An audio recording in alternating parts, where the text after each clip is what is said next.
Alright, so here goes with the HBO card, headlined by Vasyl Lomachenko versus Rocky Martinez. A pretty dominant performance from Vasyl Lomachenko, probably the best he's looked since the Gary Russell Jr. fight, against a higher level opponent than his more recent opponents since that fight.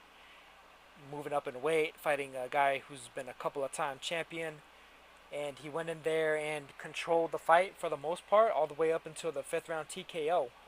Big left hand followed by a huge right hook, just too fast and too explosive for Martinez. Martinez was just seemed confused by the overall speed and the ability of Lomachenko. The fact that he was there and he was here, there, and all over the place. You know, he was moving around him, constantly pivoting, setting up new shots, throwing with very high speed. I mean, they call him high tech, but like really, his name should probably be high speed because that's what Lomachenko really lives off of. Just the fact that he's so quick, he's able to just completely flummox opponents and have them not understanding exactly which angle he's going to come from, which area he's going to be coming from with his skills and with his technique. Um, and straight up and down fighters like a Roman Martinez are largely always going to fall prey to guys that are that quick and that explosive. Lomachenko has said in the past that he kind of sees himself a little bit and styles himself after Roy Jones Jr. to a certain degree, and you could definitely see that in his style. You could see a little bit of the flash, but a lot of the just a lot of the overall speed and explosiveness. A guy that really sets up his technique in a way that's very unorthodox, very unconventional. So he went in there, just pretty much disposed of Martinez. Took a couple of licks here and there that you probably wouldn't necessarily want to see him take, but he did get the job done. And so it's looking like he's possibly going to be fighting one of the other champions. He was saying that he wanted to line up all the best fighters at 130 pounds. The WBO, incidentally, let this fight go on because Martinez was originally supposed to be fighting Miguel Berchelt as his mandatory. He wound up pulling out of that fight last minute with a supposed injury, and then wound up signing this fight with Lomachenko, which Top Rank wound up having to kind of settle with Berchelt's people and pay them off essentially a step aside fee. So I'm wondering if Lomachenko might wind up fighting the mandatory and basically the WBO interim champion in Miguel Berchelt. I think that's an interesting and a solid fight if they do manage to take that. Berchelt's a knockout puncher, 29-1 with 26 KOs. He's a very vicious, type of knockout puncher, a tough, strong fighter, and a guy that'd probably be a fair gauge in order to judge how Lomachenko would possibly do in a rematch with Orlando Salido. Of course, Orlando Salido was there in the house. Lomachenko was at Salido's fight last week with Francisco Vargas, so they've pretty much called each other out. They definitely both want the rematch. Lomachenko wants revenge. Salido wants to prove that the first time wasn't a fluke, and also wants, what he sees as his belt back. A lot of people thought that Salido won the fight with Rocky Martinez, including myself. I thought he won that fight clearly, and most people, by and large, consensus thought that Salido got robbed in that fight with Martinez, the rematch. So Salido versus Lomachenko is a good fight, the rematch, as well as Lomachenko versus Berchelt. Either way it goes, I mean, solid fights abound for Lomachenko at 130 pounds.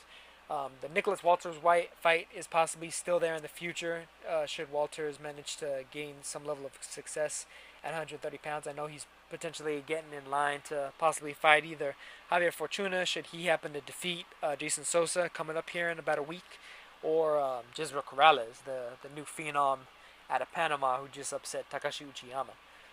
Excellent fights all around. Good fighters at 130 pounds, so the prospects for fights that we'll get to see Lomachenko in look pretty good right now. On the undercard of this fight, of course, there was Felix Verdejo.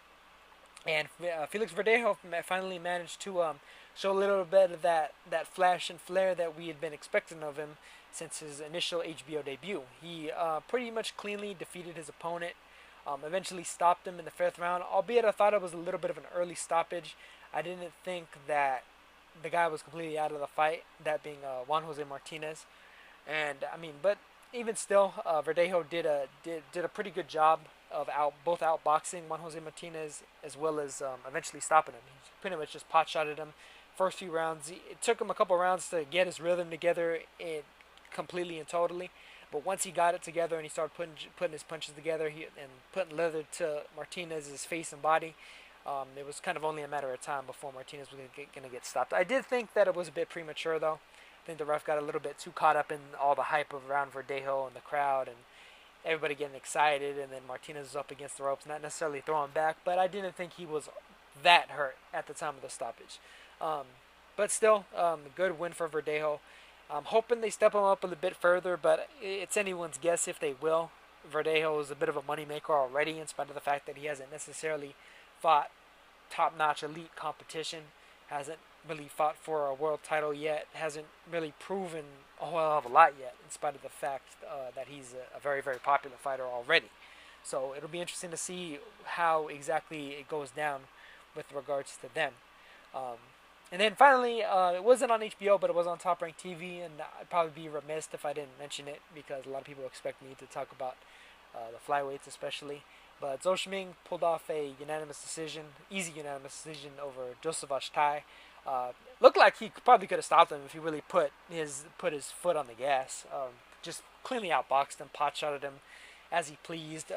Ajtai was almost like looking like he was running away in the fight at certain points, almost like he was going to turn his back and just start running, like literally running in the ring. But Shming was able to cut off the ring, just beat him up, beat him down, and I mean pretty much pot shot him. Zou isn't necessarily like the type of fighter that normally has to cut off the ring, but he apparently did, and he was able to do it with pretty good success, which is at least fairly impressive to a certain degree because we haven't necessarily seen him have to do that. But he did it, bullied him, slapped him around, got a clear unanimous decision, easy fight for him, easy victory for him. And it'll be interesting to see how he turns out because it's looking like the rematch with I'm Not Run Wrong is completely out the window since he just got knocked out by John Real Casimero in a fight that he actually didn't even make the weight for. So I'm wondering if he might fight Casimero himself or if he may fight one of the other champions. I do know that Juan Francisco Estrada is possibly going to be headlining a top-ranked card in a few months, so it'll be interesting to see if Bob Arum manages to find a little bit of financial success and worth in Estrada, and wind up matching Estrada versus Zou. It'd be an interesting fight. I think Estrada would clearly defeat him, though. Otherwise, I do think Zou gives a tough fight to anybody else at flyweight outside of the top two, being Gonzalez and Estrada. Albeit Gonzalez and Estrada most likely are going to be moving up to 112 pretty soon. But I mean, otherwise, I think he could give solid fights to almost any number of fighters. Kazuto Ioka, Nick Williams, Arroyo. Or although Arroyo may be a little bit of a dangerous guy, being a little bit open for that level of power may be very, very rough for his own. But I mean, he's proven to have a pretty good chin thus far in his career. So he's taken a couple of lumps and he hasn't looked shook very much at all. So solid win from him. And solid win from Verdejo, and especially solid win for Lomachenko. Very good win. And I mean, that's pretty much it for the HBO card. So, catch you guys in the next one.